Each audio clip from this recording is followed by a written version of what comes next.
Welcome everyone, and thank you for joining us at the Highwaymen Social. Once again, I have with me a very special guest, Jim Oelschlager, and he is an expert in the world of highwaymen. He's one of the earliest members of the team and understands the background and the history of it. So, and you've got a tremendous background in art history with your dad being in art history. He and I have been talking a little bit about a Alfonso Moran exhibit, so we're going to get into that in just a little bit. Jim, give us a little background of you and the Highwaymen and how you got involved. Sure. Actually, it was my grandfather that was involved with setting up the National Gallery of Art, so I had a little bit of background in art from him. My grandmother on the other side was an art teacher. She retired to Polk County, Florida. I went there and lived with her in the 70s. She had a citrus grove. We would go to citrus meetings annually, and Robert Butler was there by 76, 77, 78. He was pretty consistently there. I believe that the citrus organizations were his way of marketing his paintings. So we met him there. Obviously didn't know he was a highwayman, just very articulate African-American artist. So we would see him each year. We would hear a little bit about the other artists. He was close with Curtis Arnett, Hezekiah Baker. And then by the 80s, I was living in Melbourne, and Harold Newton, Sam Newton were in the Melbourne area, so you were constantly exposed to their art. But I really learned about them and watched them at a distance for 30, 40 years. I didn't really buy my first paintings for 30, 40 years. Just enjoyed the story and the discussions with the artists. I worked in the antique district in Melbourne to make book money for college in the 80s. Harold would come in, try to sell his paintings, Sam would, the other artists. It was interesting, but I just didn't. You were going to school, you didn't have enough money to buy paintings at the time. But they weren't that expensive. Right. How much were they back then? You could go to Mather's Inn, was in Satellite Beach. You could get a Harold Newton Masonite in the 84 time period for $50, $75. So it wasn't a huge amount of money. But you're right, if you're in college and you have other... Yeah. But you know what, $75 in the 80s wasn't a huge amount of money, but it was a sizable amount of money back then. It was. Even back then. So I regret it. Yes, you know, people who bought them, who should have bought them yesterday, regret it today. Yeah. But you know, the market is, as you know, the market's growing tremendously. We have a Alfonso Moran exhibit project that you and I are working on, and I'd like for our viewers to hear a little bit more about that. And when do you want to get it done? When actually do you think we should? Well, I think from what you're saying with the movie, if we could time, because he had a big part in the movie, correct? Right, he did. So I think if we could time it with that, either a little bit before or after the movie's out, would be fine. Yeah, I think probably right after the movie, it'll probably have more bang for the buck. Alfonso Moran does have a big piece in the movie, of course, and the movie, we're working on some reshoots, so we're looking at probably April, maybe May now. Is in the works, but you know, we'll certainly have enough heads up. And Jim has been working on an Alfonso Moran exhibit to gather up a significant amount of paintings, put them on display. We're going to shut the gallery down to traditional highwayman art and just do Alfonso Moran for a week-long exhibit. And you've been studying his life, his background.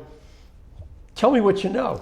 He was a big mystery, so there was a lot to learn about him, and it was difficult. What I do to research the artist is look at archival newspaper articles. I look at census data. He was a veteran. He served in the U.S. Army, so I was able to get his DD 214, which is his discharge paperwork. He served in Korea, 1951 and 1953. Served honorably, and that came in handy later in life because he had a lot of health issues, some of them which may have come from Korea. But his last name was difficult to pin down because neither one of his parents had the Moran name whatsoever. As I began to research him, I kept getting hits for the name Robinson, Robinson was a well-known family in Fort Pierce. They had a supermarket, taxi cab company, and a fruit picker business. And they kept identifying Alfonso's father as Henry Robinson, as well as having 5 or 6 step brothers down there. So we never figured out that mystery part to the story. So you haven't really made the solid connection yet between how his mom's name, which was probably Moran, okay? And it wasn't.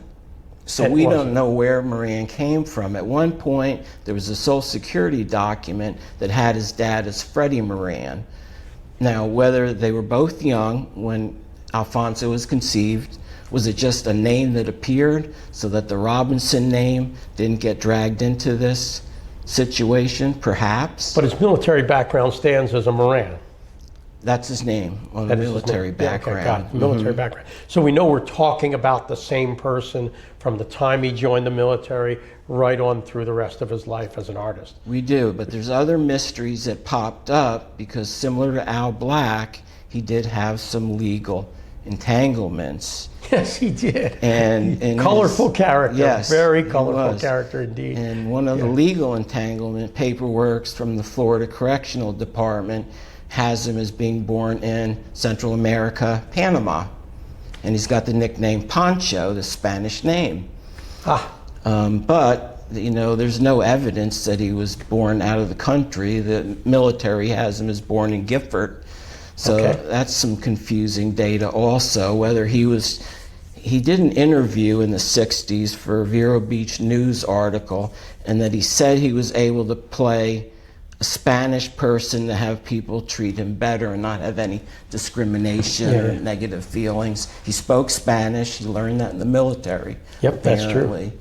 That's true. So he's kind of a mysterious individual. Very colorful character. Yeah. So you mentioned he's had a speckled background, military, and there's so many great stories that make up Alfonso Moran, this mysterious character who painted a very limited number of paintings. We don't know how many are out there, but to date, what do you think?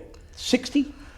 Tim Jacobs had about 32 images, and then I had about 28. We combined the images, and we came up with, and then I combined them with Omar's images, and we came up with 73 unique images of Moran's. The family, unfortunately, had 25 of his paintings in a metal shed in 2004 in Gifford when we got hit by all the hurricanes. They lost them all. Lost them all. Yeah. So we know at least 100, but the cousins estimate that he did 400 to 500 is their That probably estimate. makes sense because one pops up every now and then. One comes out of the woodwork every now and then, and that's always an exciting thing for the market to get a fresh Moran in the marketplace. Right. You know, that's so. Let's talk a little bit about his background. You shared with me a story about him being arrested for being a barber, for cutting hair. Correct. For the people that don't know these stories, good show. Okay. He actually trained. He used his GI Bill money to go to the Tyler College in Texas. It's a barber school for black, students. So he attended there. So he legitimately had training, but he didn't have a legitimate license apparently. So he was working at his uncle's pool hall, but there was a barber chair there. A state of Florida employee claimed that he saw him cutting somebody's hair, so he went in to investigate. He introduced himself, and I guess Alfonso said, "I don't care if you're Jesus Christ, get the hell out of here." So they had some friction. Okay. He was arrested for practicing without a license, not having appropriate sanitation type equipment there. And then this case went to trial, and it ended up initially in a mistrial. The two attorneys were yelling and screaming at each other. So they redid the hearing, and the jury within 5 or 10 minutes came back with innocent. So he was cleared. And I brought down a picture of him, a cartoon of him sitting in the barber chair with a cowboy hat, smiling that he's, free as can We'll be. certainly get that in the footage. We'll certainly get that covered. And then there's a story about he lost his gun in a poker game. He did.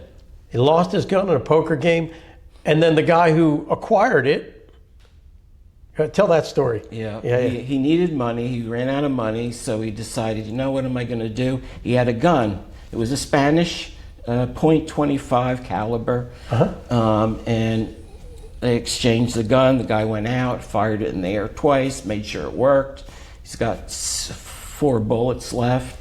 Later that night, he murdered somebody with it. So Alfonso got pulled into the situation as it was originally his gun. He had to testify, etc. So it got a little bit messy.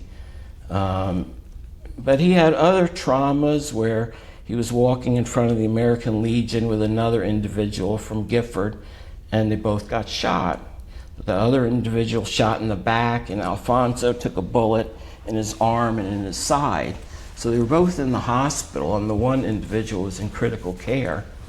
You would think that he would never gamble with this guy again if he's also a gambler.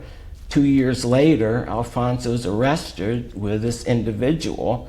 You know, who shot him? Who shot him, you know. I'm thinking, he was arrested for being in a poker game with a guy who shot him. Yeah. Okay? Yeah. And this is part of what makes Alfonso Moran a tremendously colorful character. A lot of traveling from Gifford, Florida, up to Philadelphia, playing, shooting pool with, you know, icons like Minnesota Fats, Willie Moscone. You know, he was an incredible pool hustler himself, and yet a local guy from Gifford who you know, worked the citrus fields and also was a veteran. He did. He also tried to run for the NAACP in the 60s. He was advocating for Gifford had poor water quality, poor streets, poor lighting.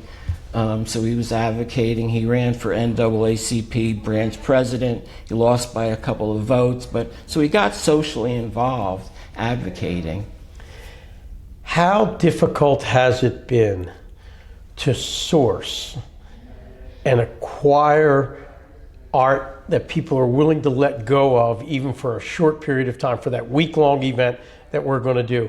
How many paintings do you think we have, and where are we in that project? You know, I've got a couple, you know, I've been able to pull together maybe 4 or 5 Morans that are available for the exhibit. You're going to put your double-sided Moran, and tell that story. But they need to hear the story of your 2-sided Moran. Okay, yeah, the double-sided Moran was purchased in Ugali. It was a riverside house. Originally, it was a Sam Newton that they advertised. The back of it was painted white with gesso.